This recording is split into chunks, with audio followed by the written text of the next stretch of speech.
Welcome to this explainer. It is incredibly easy to look at these pure, serene Buddhist teachings and think of them as, well, distant, highly theoretical, and completely detached from our busy modern reality. But the tone of today's analysis is actually the exact opposite.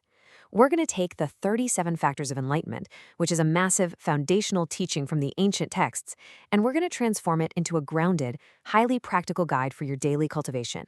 Okay, let's dive right in and see how we can bring these ancient tools straight into the present moment. Right off the bat, we hit a bit of a paradox. You might be wondering, why on earth do Mahayana bodhisattvas practice these seemingly basic foundational teachings instead of just focusing on the grand ultimate paths of liberation? Well, Nagarjuna's text offers this absolutely magnificent metaphor for it. He says, the Buddhist teachings are like a dragon king raining down from the sky. The rain itself, it has no bias. It falls equally everywhere. But think about it. Large trees absorb a ton of water, while tiny blades of grass absorb only a little. The 37 factors are that rain. Bodhisattvas don't just learn them to escape the world. They absorb them like those giant trees. They adapt these methods to their vast mental capacities, using them as essential tools to stay right here in the world and skillfully help others. So here's our roadmap for today's explainer. 1. The Bodhisattva's Path. 2. Breaking four inversions. 3. Observing body and feelings. 4. Observing mind and dharmas. 5. Daily cultivation. And 6. The Bodhisattva's emptiness. Let's get to it. Part 1. The Bodhisattva's Path.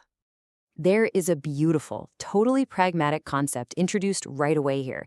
The Buddha acts as a master physician, prescribing different dharmas as specific medicines for different mental afflictions. Because let's face it, it's not a one-size-fits-all situation. Now, if the number 37 sounds a little overwhelming, don't worry. These factors easily boil down to just 10 essential roots, things you've probably heard of, like faith, ethics, effort, mindfulness, concentration, and wisdom. Think of this whole system as a complete, fully stocked pharmacy for our minds.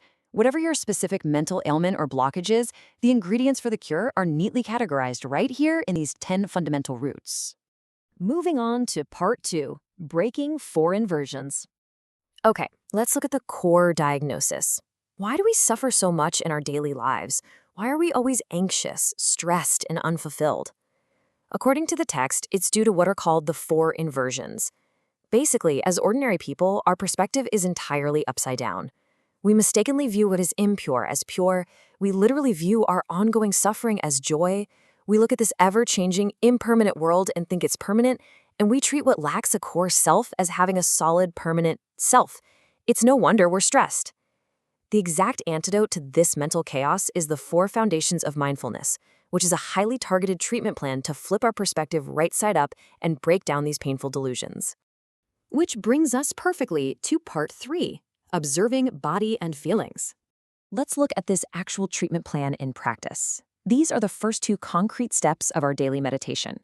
Step 1, we observe the physical body objectively.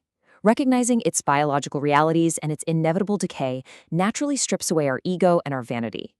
Step 2, we recognize that this body is fundamentally a vehicle of physical suffering, things like illness, aging, even just basic hunger. Step 3, we shift our focus inward to our emotions, observing that our feelings are entirely temporary and empty. They just come and go completely on their own. Which leads right into Step 4. We must stop desperately grasping at these fleeting pleasures. By viewing our physical reality and our emotional spikes with this kind of objectivity, we naturally begin to detach. And I have to say, there is a profoundly deep observation on human nature here. We literally spend our entire lives chasing what we call worldly joy. But this joy, it is merely a temporary relief from ongoing pain. The text compares it to a condemned person who rejoices at receiving a severe beating instead of the death penalty. Think about that. The lesser punishment is still suffering, but compared to death, they mistakenly call it joy. That is exactly what our daily dopamine cravings are. Just a momentary pause in our underlying suffering, which of course only leads to more endless cravings. Let's dive into Part 4, Observing Mind and Dharmas. So we've tackled the outer layers, the body and the feelings. Now let's build a complete defense against the much deeper layers of our mental distress. Step 1 of this practice is simple, but not easy. Just watch your thoughts. You'll actually see they arise and vanish instantly, literally like rapid flashes of lightning. Step 2, you realize the mind never actually stays in one continuous state. It is constantly, endlessly shifting. Step 3, now try to search for a solid, permanent self pulling the strings behind those rapid flashes. Spoiler alert, you won't find one. There's no central command. And finally, step 4, you come to understand that all phenomena, or dharmas, exist solely based on conditions. When the conditions gather, things appear. When those conditions disperse, they vanish. All right, part 5, daily cultivation. So here is the absolute crucial point. How do we actually apply this ancient medicine when we're, say, stuck in terrible traffic, arguing with a partner, or dealing with a wildly stressful job? Because theory is great, but application is everything. First, view physical pain or aging objectively without adding that heavy ego narrative of why is this happening to me? Second, stop the endless dopamine chase. Recognize that doom scrolling and constantly consuming only offer fleeting, empty pleasure. Third, when sudden anger or intense joy erupts at work or at home, observe them as passing illusions. They are not your core identity. And finally, when facing immense stress, see the situation as purely conditional. It entirely lacks a solid, permanent nature, and it will eventually pass. This is exactly how you actively use these foundations to break your daily cycles of anxiety. Finally, part 6, the Bodhisattva's emptiness. This brings us to the ultimate Mahayana twist of our explainer. If we learn to detach from absolutely everything, why practice this at all? Why not just escape this world entirely and go live in a cave? Well, there is a magnificent metaphor for this. The Bodhisattva's path is like shooting arrows into the sky, arrow after arrow supporting each other, keeping them from falling to the ground. The first arrow is the arrow of wisdom. It shoots right through the illusion so you can see the emptiness of all things. But to prevent that wisdom from just falling into a state of disconnected, apathetic nothingness, the Bodhisattva shoots a second arrow, the arrow of expedient means. This allows them to stay fully engaged in this messy world with immense compassion. They are completely aware of emptiness, yet they actively and skillfully help others. What you should really take away from this is profound. True enlightenment isn't about running away at all. The Bodhisattva uses these highly structured practices, the 37 factors, to see the pure nature of reality right here in the mess of everyday life.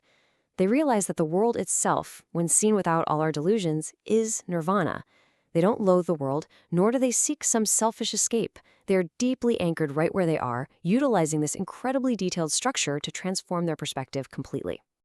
As we wrap up this explainer, I want to leave you with one final, kind of provocative thought. If your thoughts literally vanish instantly the second they appear, and your body is just this ever-changing vehicle of conditions, then who is it that truly suffers right now? Who is actually carrying all that stress?